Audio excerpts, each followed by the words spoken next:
તો પાટનગર ગાંધીનગરમાં વાઇબ્રન્ટ ગુજરાત ગ્લોબલ સમિટ યોજાઈ રહી છે ત્યારે કેલિફોર્નિયાથી 14 કંપનીનું ડેલિગેશન પણ સમિટમાં આવ્યું છે। 14 કંપનીમાંથી 5 થી 6 કંપનીઓએ ગુજરાતમાં રોકાણ કર્યું છે। શિક્ષણ અને હેલ્થ વોટર ટ્રીટમેન્ટમાં રોકાણ કર્યું છે। કંપનીઓએ 325,000 કરોડ રૂપિયાનું રોકાણ કર્યું છે। વીજળી જમીન પાણીની વ્યવસ્થાને લઈને રોકાણ વધ્યું છે। કહેવાય છે ને કે જ્યાં વર્ષે ગુજરાતી ત્યાં સદાકાળ ગુજરાત, અને એના માટે જ વિદેશથી પણ ડેલિગેશન લઈ અને ગુજરાતી આવી રહ્યા છે। જોકે વર્ષોથી તેઓ વિદેશમાં વસેલા છે। એવું જ એક ડેલિગેશન લઈને આવેલા વ્યક્તિ આપણી સાથે છે। સીધી વાત તેમની સાથે કરીએ। સર, પહેલા આપનું નામ અને આપણો પરિચય। હા, મારું નામ અશોક ભટ્ટ છે અને હું સાન ફ્રાન્સિસ્કો કેલિફોર્નિયા અમેરિકાથી આવ્યો છું અને હું ચેરમેન છું alliance Indus foundation of America, તો હું ત્યાંથી આવ્યો છું। આજે alliance foundation of American India છે, એ બેઝિકલી શું કામ કરે છે? આજે વાઇબ્રન્ટમાં આપ જે ડેલિગેશન લઈને આવ્યા હતા, કેટલા લોકોનું ડેલિગેશન હતું, કઈ બાબતોએ ચર્ચા અને શું એમ? અમે અહીંયા ડેલિગેશનમાં 14 માણસોને લઈને આવ્યા છીએ। 14 ડેલિગેટ છે, બધા ઇન્વેસ્ટરો છે। અમારો ઓર્ગેનાઇઝેશનનું કામ છે કેમ કે એકબીજાને ભેગા કરવા, ત્યાંના ઇન્વેસ્ટરોને અહીંયા લાવવા અને અહીંયાના ઇન્વેસ્ટરોને જો અમેરિકામાં ઇન્વેસ્ટ કરવું હોય તો ત્યાંના માટે એમ કે ત્યાંના કનેક્શન આપવા।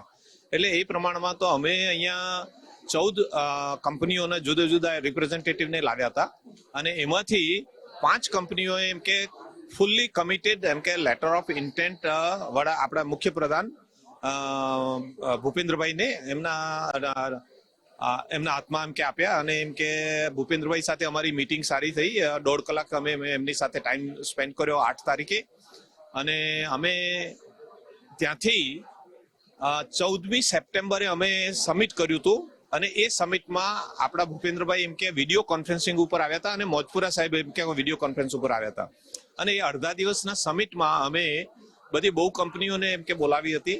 30 થી 35 કંપની આવી હતી અને એમાંથી આ એમ કે $3 બિલિયન એટલે $3 અબજ અહીંયાના એમ કે 25,000 કરોડ રૂપિયાનું કમિટમેન્ટ એ લોકોએ ત્યાં આપ્યું હતું એમ કે સાહેબને એમ કે વિડીયો કોન્ફરન્સિંગમાં, અને તે કોન્ક્રીટલી અમે અહીંયા એમ કે 25,000 કરોડ રૂપિયાનો બિઝનેસ લઈને અહીંયા આવ્યા। અત્યારે આ વાઇબ્રન્ટમાં માટે કમિટમેન્ટ આપ્યું હતું તો અમે વાઇબ્રન્ટમાં એ લોકોને લઈને આવ્યા। 5 કંપનીઓએ એમ કે આ કમિટમેન્ટ એમ કે સાહેબને MOU એમ કે એમની ઓફિસમાં જઈ અને એમને પ્રેઝન્ટ કર્યું।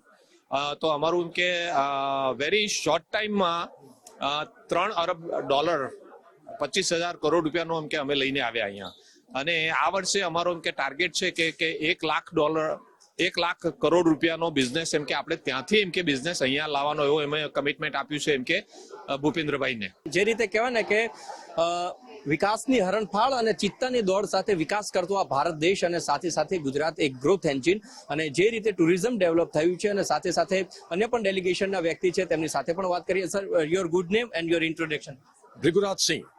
રિગુરાજ સિંહ બાપુ કરીને બોલે। ઓકે સર, સરે જે રીતે વાત કરી કે આપ કંપનીઓને લઈને આવ્યા છે, એમાંથી 5 જેટલી કંપનીઓ MOU કર્યા છે, કયા MOU અને કયા બેઝ ઉપર?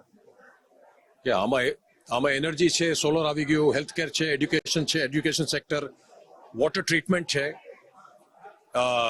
એ બધા કંપની અમેરિકાથી આવ્યા છે અમારા હાથ। એટમોસ્ફિયર ગુજરાતનું કેવું છે જેથી કરી અને વિદેશી લોકો છે એમનું મૂડી રોકાણ છે ગુજરાતમાં કરી રહ્યા છે, આ બાબતે આપ શું કહેવા માંગો? ગુજરાત જેવું એટમોસ્ફિયર આખી દુનિયામાં ક્યાં પણ નથી। નંબર 1 એટમોસ્ફિયર વાળો સ્ટેટ ભારતમાં છે તો ગુજરાત છે। રીઝન એક્શન, બીજો કોઈ રીઝન નથી, એક્શન। ગુજરાતમાં એક્શન થાય અને તરત એક્શન થાય।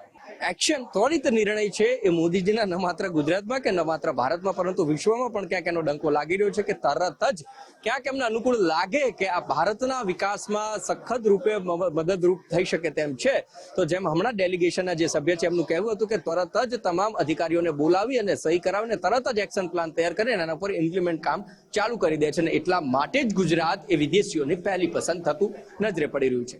કેમેરા પર્સન હેમંત ગાયકવાડ સાથે ઉમંગ રાવલ, ગુજરાત ફર્સ્ટ, ગાંધીનગર।